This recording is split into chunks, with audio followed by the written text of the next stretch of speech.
Bonjour à tous, c'est Shannon. Aujourd'hui, on se pose la question, faut-il commencer par le MMA ou faut-il faire un autre sport et ensuite aller vers le MMA? Alors, c'est vraiment une question où tout le monde pourra avoir son avis. Moi, je vais vous donner le mien et vous allez voir, il n'est pas si tranché que ça parce qu'en vrai, il y a des avantages et des inconvénients sur le fait de soit commencer directement par le MMA, soit de pratiquer d'abord un autre sport de combat avant d'aller dans le MMA.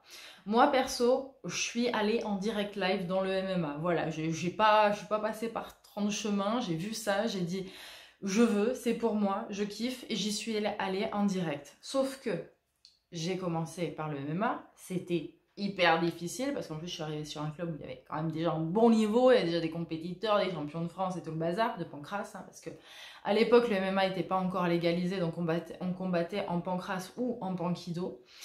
Et il se trouve en fait que dans ce club, l'avantage, c'est qu'il y avait des cours de grappling, de boxe thaï, de kick. Donc on pouvait en fait en même temps commencer le MMA, en même temps aller dans des cours qui nous permettaient de travailler en spécifique certaines choses de manière à être plus performant ensuite sur le cours et de capter les basiques. Parce que clairement, quand vous arrivez dans un cours de MMA, vous n'avez pas dans un même cours des techniques de striking, des techniques de mise au sol et des techniques de grappe ou de JJB. Ce qui est bien, c'est de pouvoir aller voir ce qui se fait dans d'autres cours. De toute façon, même ton prof, ton coach de MMA est un spécialiste dans un ou un autre domaine. C'est rare qu'un mec, un coach de MMA, un combattant de MMA te dise « je suis aussi bon en striking qu'en sol ». C'est extrêmement rare et puis de toute façon, même toi, tu vas voir que tu vas avoir plus vite de l'affinité pour l'un ou pour l'autre. Donc moi, j'ai démarré comme ça parce que j'avais pas envie, entre guillemets, d'attendre. Pour les gens qui voudraient, ils pourraient pratiquer un autre sport de combat avant. Donc il y a deux solutions. Et on l'a vu, il y a pas mal de nanas ou de mecs d'ailleurs qui sont venus du judo, qui sont venus du JJB, qui sont passés debout pour faire du MMA. Et sur des UFC, typiquement, quand on voit qu'il y a deux grappleurs, voilà, ils vont faire style de se mettre 3 coups et boum, un takedown et ça finit au sol. C'est que de base, c'est des grappleurs.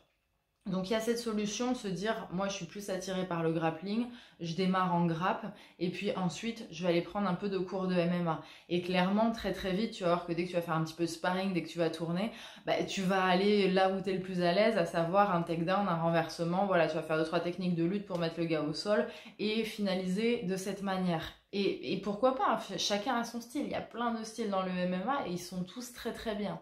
Donc il y a cette solution-là, il y a l'autre solution, et là, on va voir, c'est là qu'on peut un peu plus épiloguer, c'est de démarrer par la boxe, de faire un petit peu de boxe, et ensuite d'aller vers le MMA. Alors, attention, moi ce que j'aime bien dans le sport, dans ce sport-là, c'est que tu vas avoir un type, il débarque, et il va te poser une difficulté. Et genre, un jour, il y en a un, il me tient en jambe pendant un round. Bon, il était gros, hein. Pas gros, je veux dire, on n'était pas dans la même catégorie de poids. Voilà, quand je dis gros, ça veut pas dire gros, ça veut dire catégorie de poids, hein, faut s'entendre. Le mec venait du taekwondo. Donc ce qui est bien, c'est que tu prends un gars de l'anglaise, il va te mettre en difficulté sur son anglaise. Tu prends un gars du taekwondo, il va te mettre en difficulté en jambes. Tu prends un gars de la boxe thaï, il va avoir un style qui pour toi est pas connu. Donc tu vas pas de suite trouver les solutions pour pouvoir passer les difficultés qu'il te met. Ce que j'aime bien dans le MMA, voilà, c'est que tu as des gens qui viennent de tous horizons, et on a tous vu les premiers UFC, c'était du n'importe quoi. Mais d'un côté, c'était fun, parce que aujourd'hui, c'est très stratégique. Tu regardes les UFC aujourd'hui, clairement, les gars, ils ont analysé les vidéos, ils y vont pas comme des ploucs, alors que les premiers UFC, mais des fois, c'était terrible, quoi. C'était un régal à regarder, à la fois, il fallait que ça structure, hein, très clairement. Attention, voilà, à certaines boxes. Typiquement, les gens de la boxe anglaise, ils viennent en MMA, ils te font des espèces d'esquives rotatives, là où ils mettent leur nez tout près de ton genou. T'as envie de sortir le genou. Tu dis, mec, tu me refais ça, je te préviens. Donc, c'est vrai qu'il y a certaines boxes qui ont les qualités de leurs défauts, les défauts de leurs qualités. Donc, typiquement, tu prends un boxeur anglais qui vient de l'anglaise.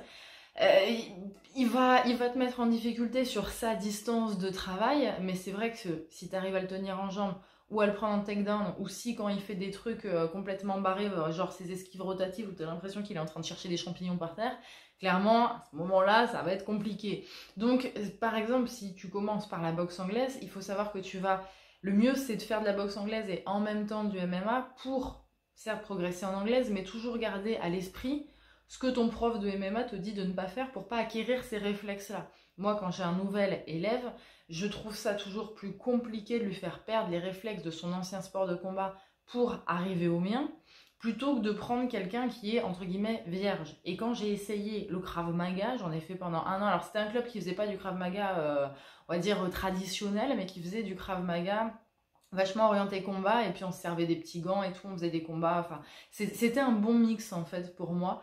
Et en fait, sur ce club-là, je me suis aperçue d'un truc, c'est que ben, moi, j'avais vite fait d'aller au sol, et ils me disaient, non, faut pas aller au sol. Pourquoi? Parce que dans la logique Krav, ben, t'es dans la rue, le sol, il est dur, tu sais pas combien il y a de gars qui t'attaquent. Bon, moi, j'ai pas accroché au Krav, parce que, en fait, c'est la logique. Moi, je me dis jamais, alors dans la rue, je vais me faire agresser et tout. La logique, en fait, me correspondait pas. Contrairement à un sport de combat, ben, moi, c'était l'essence qui me plaisait.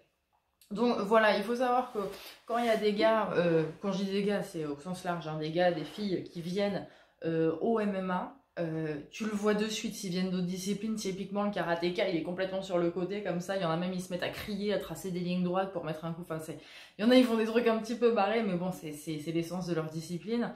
Voilà, un judoka, si jamais tu t'entraînes un peu en jujube qui t'attrape le kim, bah, tu sais qu'il va avoir certaines facilités sur certaines techniques, mais qu'il y en a d'autres qu'il connaît pas, etc. Donc, moi, je trouve ça pas mal de faire un petit peu de MMA qui est vraiment au début à faire des trucs complètement pourris et d'aller voir à côté en même temps, si tu peux tout faire dans le même club, c'est tant mieux, de manière toujours à pouvoir structurer ta logique MMA en améliorant tes techniques grâce, mettons, voilà, à la boxe anglaise où tu vas apprendre à être excellent en points. Et boxe anglaise, c'est vrai, tu peux en faire pendant 6-8 mois avant d'aller en compète parce que ben, comme c'est beaucoup plus simple, il y a beaucoup moins de techniques, beaucoup moins de coups à acquérir, ben, fatalement, ça va plus vite que le MMA. Moi, perso, je crois que j'ai demandé à aller en compète au bout de 3 ans. Donc, alors, en tant que nana, le truc qui est super compliqué, c'est que quand toi, tu fais 55-60 kilos et que le plus léger, il en fait 70-80 et puis qu'il y a plutôt une moyenne de 85 dans la salle, toujours très difficile de savoir à quel niveau tu te situes. Tu fais les mêmes techniques que les autres, ça passe pas. Ben oui, parce qu'il y a 20 kilos, 25, 30 kilos de différence. Donc évidemment, ça passe pas. Que le jour où je me suis retrouvée contre une fille, ben en plus, les filles, elles arrivent en septembre et puis j'en ai jamais vu une qui a passé décembre. Hein. Donc il y a des filles qui sont arrivées dans le MMA, j'en ai moi jamais vu qui sont vraiment restées. Donc ça veut dire que quand tu arrives avec une fille, en fait, tu perds tous tes repères. Et moi, c'est ce qui en compète, en fait, m'a vachement perturbée, c'est de combattre contre une fille. Parce que déjà, bah, c'est une fille, et puis donc tu te dis, mais pourtant, elle sait pourquoi elle est là, la fille. Mais en fait, c'est pas les mêmes repères. C'est pas le... Ça m'a fait bizarre de taper sur une fille. Et j'ai été déstabilisée, notamment sur mon premier combat par ça. Et puis aussi la légèreté, quoi. C'est plus, j'avais jamais combattu avant contre quelqu'un, mais moi j'étais en moins de 56. J'avais jamais combattu contre quelqu'un qui avait fait ce poids-là. Donc j'avais vraiment, vraiment perdu mes repères. Donc voilà, ça m'avait perturbée pour ça. Donc moi je pense que c'est bien, si jamais le but final c'est d'aller vers le MMA, quand même d'en faire dès le début, manière d'éviter d'acquérir des réflexes complètement barrés. Les arts martiaux, je trouve que ça correspond pas trop. Par contre, une boxe pied-point, typiquement, alors moi je suis pas une fan de BF, mais typiquement boxe taille, même si je trouve qu'ils sont très très statiques et qu'ils ont ils ont un petit peu un carcan des manières de faire qui sont pas toujours efficientes sur certaines phases, ou kickboxing. Mais c'est vrai que l'avantage de la boxe taille, c'est qu'il y a les genoux, il y a les coudes. Donc pour moi, c'est ce qui se rapproche le plus du MMA. Après, je sais que j'ai des potes qui font de la boxe russe, chinoise, philippine. Je connais pas assez bien les spécificités. Du moins, je suis jamais allée à un cours de ces boxes-là pour en parler. Mais moi, je pense qu'il faudrait prendre le sport le plus complet, le sport qui se rapproche le plus. Et le top du top, ça serait de faire, mettons, un cours de boxe taille ou de kickboxing, un cours de grappling et un cours de MMA dans la même semaine. Et quand on a une équipe qui arrive à faire ça, ça veut dire que le prof, il se concentre vraiment sur ce qui est du MMA. Donc genre, tu vas faire jab, jab, jab, ensuite tu vas passer en takedown, tu vas faire une amenée au sol avec un contrôle. Et ça veut dire que juste avant, bah, tu auras eu ton kick, donc tu auras bossé tes techniques de poing, de pied. Juste après, tu auras eu ton grappling, donc tu auras bossé le sol. Et ça permet vraiment au prof de MMA de pouvoir se concentrer pour relier en fait toutes les compétences que tu es venu chercher à droite à gauche sans avoir à passer un quart d'heure à expliquer la technique en soi et de pouvoir très vite bosser sur des enchaînements complets qui vont te permettre de vraiment, quand tu as une attaque, d'avoir 10 000 possibilités de riposte à faire.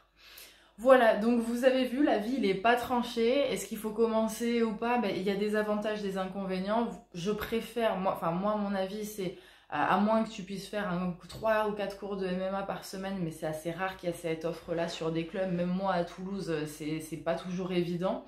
Moi, je te conseille, voilà, à la fois d'avoir une bonne structure en MMA, mais aussi d'aller voir un peu ce qui se fait ailleurs. Parce qu'il faut savoir aussi que chaque prof a son style, a ses techniques favorites. Et en allant voir plusieurs profs en tournant, et c'est vrai que dans le MMA, contrairement dans d'autres sports où il faut vraiment rester hyper fidèle à son académie, là on te dit vraiment dans le MMA, il faut tourner, il faut rencontrer un maximum de gens pour voir un maximum de choses.